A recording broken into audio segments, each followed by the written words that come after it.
নমস্কাৰ বন্ধু বান্ধৱীসকল, মোৰ চেনেললৈ আপোনালোক সকলোকে স্বাগতম জনাইছোঁ। আজি মই আপোনালোকৰ ওচৰত 36 সাইজৰ ডবল কটৰী বেল ব্লাউজ এখন কাটিং কৰি দেখুৱাম। ভিডিঅ'টো শেষলৈকে চাই থাকিব আৰু যদি মোৰ ভিডিঅ'বিলাক চাই আপোনালোকৰ ভাল লাগে তেতিয়াহ'লে চেনেলটো ছাবস্ক্ৰাইব কৰি ৰাখিব। আহক তেতিয়াহ'লে ভিডিঅ'টো আৰম্ভ কৰোঁ। মই প্ৰথমতে পিঠিখন কাটিং কৰিম। পিঠিখন কাটিং কৰিবৰ বাবে এয়া কাপোৰখন মই দুটা ভাজত ৰাখিছোঁ। বন্ধ ছাইড মোৰ ফালে ৰাখিছোঁ আৰু খোলা ছাইড মই সন্মুখৰ ফালে ৰাখিছোঁ। এতিয়া বন্ধ ছাইডৰ পৰা মই জকবিলাক লৈ ল'ম। এয়া ব্লাউজখনৰ দীঘল লাগে 14 ইঞ্চি আৰু 1 ইঞ্চি মই চিলাইৰ কাৰণে দিছোঁ। মই 15 ইঞ্চিত এনেকৈ দাগ দিছোঁ আৰু এইফালে এনেকৈ এটা দাগ দিছোঁ আৰু এতিয়া এডাল মই আস্তানি দিম। চাওক মই এনেকৈ এডাল আস্তানি দিছোঁ। এতিয়া কাণখন ল'ম মই 5.5 ইঞ্চি। যেহেতু ব্লাউজখনৰ গলৰ দীঘলটো হ'ব 9 ইঞ্চি, সেইকাৰণে মই 5.5 ইঞ্চি এনেকৈ দাগ দিছোঁ আৰু এইফালে এনেকৈ এটা 5.5 ইঞ্চি দাগ দিছোঁ। এতিয়া হাতখন ল'ম মই 6 ইঞ্চি এয়া আৰু এতিয়া এনেকৈ এটা দাগ দিছোঁ এইফালেও। এতিয়া এডাল আস্তানি দিম।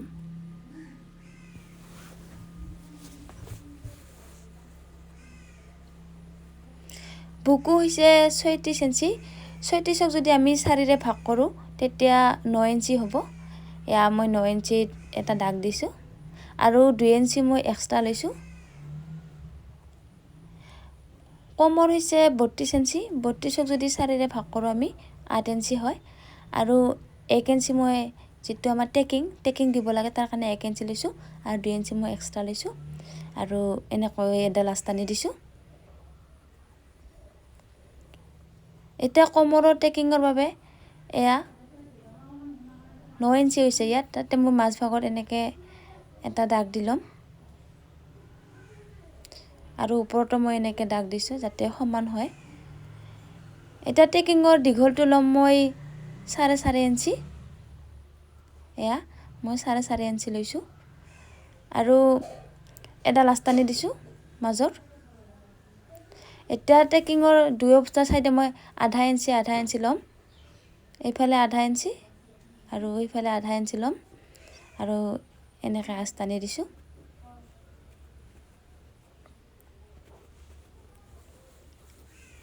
এতিয়া হাতৰ শ্বেপটো দিম মই। হাতৰ শ্বেপটোৰ বাবে মই এয়া 1.5 ইঞ্চি লৈছোঁ। এয়া 1.5 ইঞ্চি মই এনেকৈ দিছোঁ আৰু এতিয়া মই এইফালে মই 3 চেণ্টিমিটাৰ ডাউনকৈ দিম হাতখনৰ আৰু এয়া মই হাতৰ শ্বেপটো এনেকৈ লাহে লাহেকৈ এয়া ৰাউণ্ডকৈ মই শ্বেপটো দি দিছোঁ। এয়া চাওক, এয়া মোৰ শ্বেপটো দিয়া হৈ গ'ল। এতিয়া গলৰ ডিঙিৰ বহলটো ল'ম মই 2.5 ইঞ্চি। এয়া 2.5 ইঞ্চি লৈছোঁ আৰু দীঘলটো ল'ম মই 9 ইঞ্চি। এয়া চাওক 9 ইঞ্চি দিছোঁ আৰু দীঘলৰ বহলটো ল'ম মই 3 ইঞ্চি। এয়া 3 ইঞ্চি লৈছোঁ আৰু এডাল এনেকৈ আস্তানি দিম আৰু গলটো মই পিঠিখন মই ৰাউণ্ড শ্বেপ এটা দি দিছোঁ।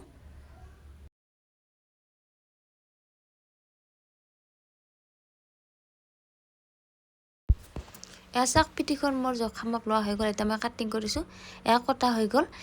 এতিয়া মই আপোনালোকৰ ওচৰত ব্লাউজখনৰ আগফালটো কাটিং কৰি দেখুৱাম। এয়া আগফালটো মই লৈছোঁ। এতিয়া খোলা ছাইড মোৰ ফালে ৰাখিছোঁ আৰু বন্ধ ছাইড মই সন্মুখৰ ফালে ৰাখিছোঁ। এতিয়া পিঠিখন মই ব্লাউজখনৰ আগফালত এনেকৈ বহাই লৈছোঁ আৰু চাৰিওফালে ইয়াৰ আঁচবিলাক টানি যাম ব্লাউজখনৰ পিঠিখনৰ জোখবিলাক লৈ কিনে। এয়া চাওক মই এনেকৈ চাৰিওফালে আঁচ টানি দিছোঁ।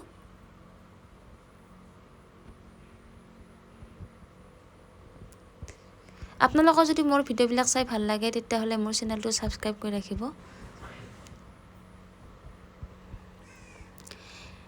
এতিয়া পিঠিখনৰ চাই মই আগফালৰ ছাইডটোত 1.5 ইঞ্চি মই বেছি লৈছোঁ।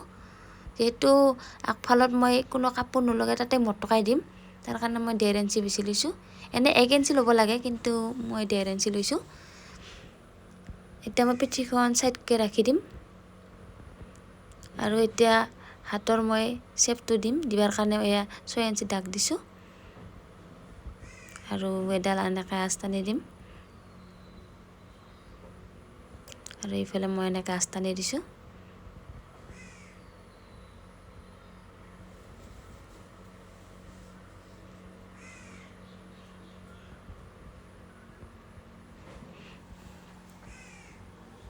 এতিয়া আগফালৰ চাইডে হাতৰ শেপটো ল'ম মই 1 ইঞ্চি আৰু ইয়াতে 9 ইঞ্চি লৈছোঁ আৰু 2 ইঞ্চি যেটো আমাৰ এক্সট্ৰা তাকে অলপ মিলাই দিছোঁ যেহেতু বেকা হৈ আছে সাজবিলাক আৰু তলৰখিনিও মই এনেকৈ মিলাই দিছোঁ আৰু এডাল আস্তানি দিছোঁ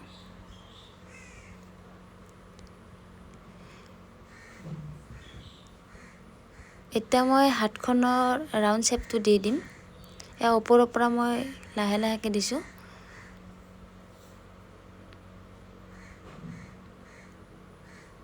এয়া চাওক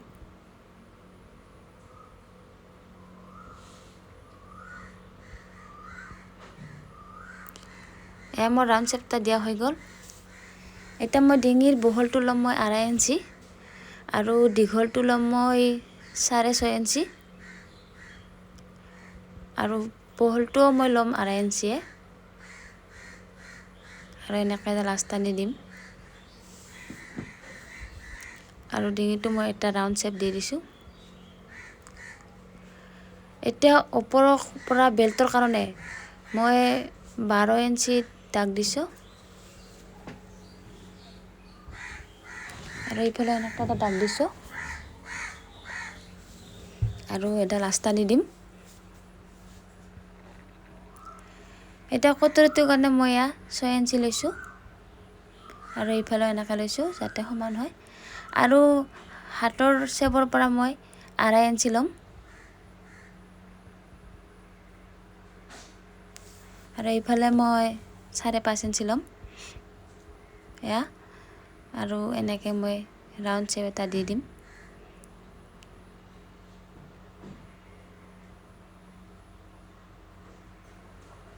এয়া চাওক এনেকৈ মই লাহে লাহে ৰাউণ্ড শেপটো দি দিছোঁ আমাৰ কটৰি শেপটো যেটো আমাৰ কটৰি হ'ব তাৰ শেপটো এতিয়া তলৰ বেলপাতৰ কাৰণে মই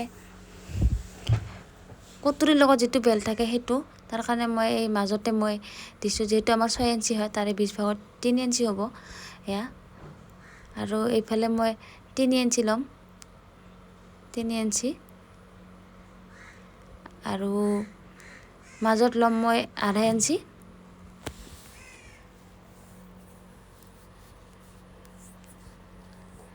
আৰু এইফালে ল'ম মই 3 ইঞ্চি হৈ গ'ল এতিয়া মই তিনিটা সাইড এনেকৈ মিলাই দিছোঁ এয়া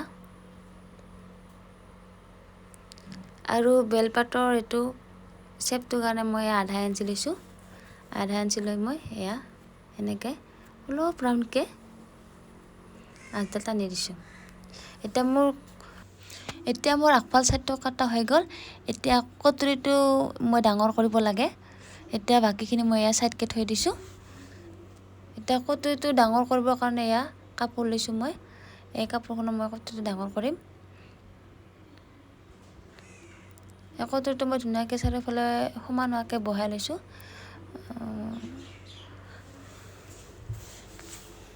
এয়া চাওক আৰু যাতে তেৰা বেকা তাৰ কাৰণে মই আলপিন মাৰি লৈছোঁ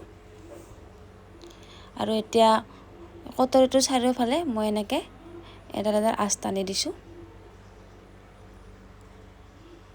এয়া চাৰিওফালে মই এনেকৈ আৰ্ট কৰি ল'লোঁ এয়া চাওক আৰ্ট কৰা হৈ গ'ল এতিয়া এইফালৰ পৰা মই 1 ইঞ্চি ল'ম এয়া 1 ইঞ্চি ল'ম মই এইফালৰ পৰা আৰু এইফালৰ পৰা মই 1 ইঞ্চি ল'ম আৰু ওপৰৰ ফালৰ পৰা মই 1/2 ইঞ্চি এয়া 1/2 ইঞ্চি লৈছোঁ আৰু এনেকৈ এডাল আস্তানি দিম আৰু এইফালৰ পৰা মই 1/2 ইঞ্চি ল'ম আৰু এনেকৈ ৰাউণ্ডকৈ এটা শেপ দি দিম কটৰীৰ শেপ এতিয়া তলত মই এনেকৈ জুখি লৈছোঁ 8 হৈছে 8 ইঞ্চি এতিয়া তাৰ মাজত মই এয়া চাৰ দুটা ভাঁজ কৰি লৈ ইয়াৰ মাজত মই এটা দাগ দিছোঁ আৰু এটা তলত মই 1 ইঞ্চি ল'ম আৰু এই সাইডত আধা ইঞ্চি ডাউন কৰি দিম আৰু এইফালে মই আধা ইঞ্চি ডাউন কৰি দিম আৰু এতিয়া 1 ইঞ্চিত এয়া দুটা সাইডত মই এনেকৈ মিলাই দিম এতিয়া এনেকৈ দুটা সাইডে মই মিলাই দিছোঁ হৈ গ'ল এতিয়া মই কাটিং কৰি দিছোঁ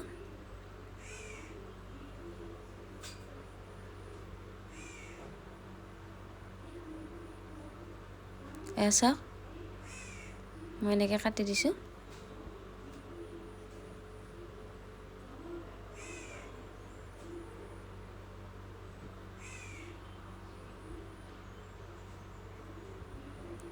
এয়া মোৰ কটা হৈ গ'ল এতিয়া মই তলৰ বেলপাতৰ কাৰণে মই এটা কাপোৰ লৈছোঁ আৰু কটৰীটোৰ বেলপাতৰ পৰা মই এনেকৈ মিলাই দিছোঁ মিলাই দি এয়া চাওক 8 ইঞ্চি হৈছে এতিয়া 8 ইঞ্চি ইয়াতে মই এটা দাগ দিছোঁ আৰু ওপৰতো এনেকৈ 8 ইঞ্চি দিছোঁ আৰু এতিয়া তলৰ পৰা মই 4 ইঞ্চি লৈছোঁ আৰু এইফালে মই 4 ইঞ্চি লৈছোঁ আৰু এনেকৈ এডাল আস্তানি দিছোঁ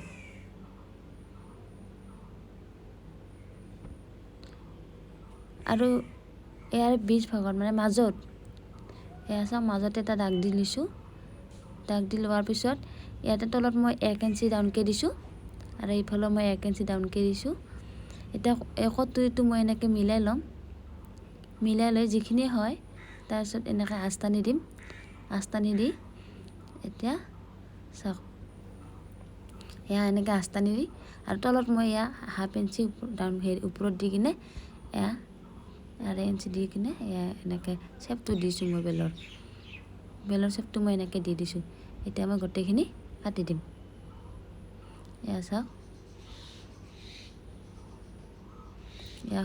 এয়া মোৰ কটা হৈ গ'ল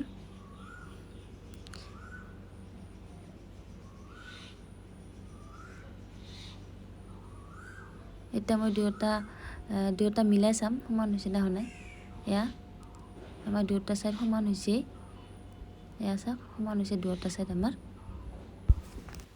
এতিয়া মই হাতখন কাটিং কৰিম হাতখন কাটিবৰ বাবে এয়া চাওক 4টা ভাঁজত মই ভাঁজ কৰি লৈছোঁ আৰু বন্ধ সাইড মোৰ ফালে ৰাখিছোঁ আৰু খোলা সাইড মই সন্মুখত ৰাখিছোঁ এতিয়া হাতখনৰ কাটিবৰ বাবে এয়া মই পিঠিখন লৈছোঁ পিঠিখনৰ পৰা এয়া ওপৰৰ পৰা মই এটা জোখ লৈছোঁ এয়া 8.5 ইঞ্চি হৈছে আৰু 2 ইঞ্চি এক্সট্ৰা এতিয়া দীঘল ল'ম মই 10 ইঞ্চি হাতখনত দীঘল এয়া 10 ইঞ্চি দাগ দিছোঁ আৰু এইফালেও এনেকৈ দিছোঁ যাতে সমান হয় আৰু এটা আস্তানি দিছোঁ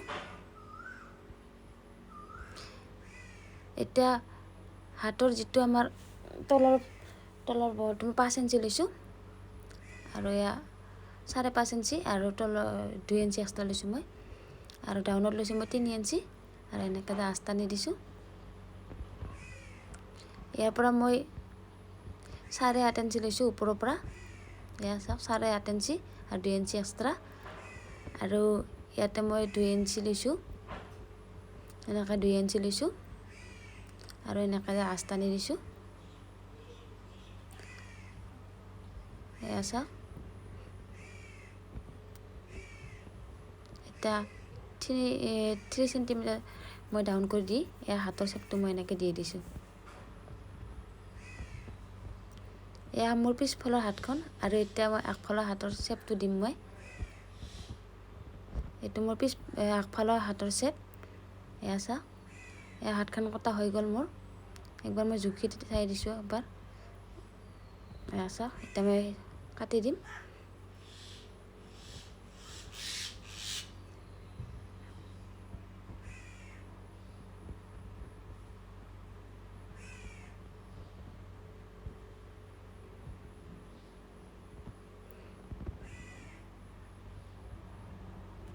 এসা মোৰ হাতখন কটা হৈ গ'ল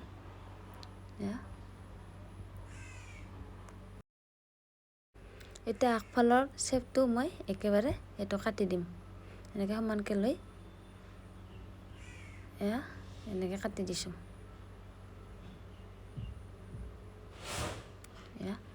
এতিয়া হৈ গ'ল মোৰ হাতখন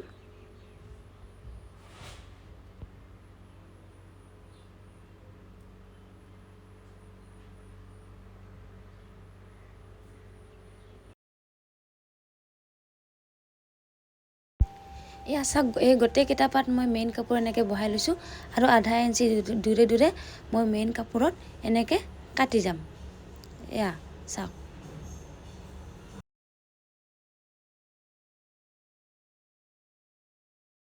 এয়া চাওক মই এনেকৈ গোটেইকেইটা পাত কাটি লৈছোঁ কাটি লৈ মেইন কাপোৰটো মই এনেকৈ কাটি লৈছোঁ এতিয়া মই নেক্সট ভিডিঅ'ত কেনেকৈ চিলাই কৰোঁ সেইটো দেখুৱাম পুনৰ লগ পাম মই নেক্সট এটি ভিডিঅ'ত আৰু যদি মোৰ ভিডিঅ'টো চাই ভাল লাগিছে আপোনালোকৰ তেতিয়াহ'লে মোৰ চেনেলটো ছাবস্ক্ৰাইব কৰি থ'ব আৰু লগতে কাষত থকা বেল আইকনটো বজাই দিবলৈ নাপাহৰিব এতিয়ালৈ আহিছোঁ পুনৰ লগ পাম বাই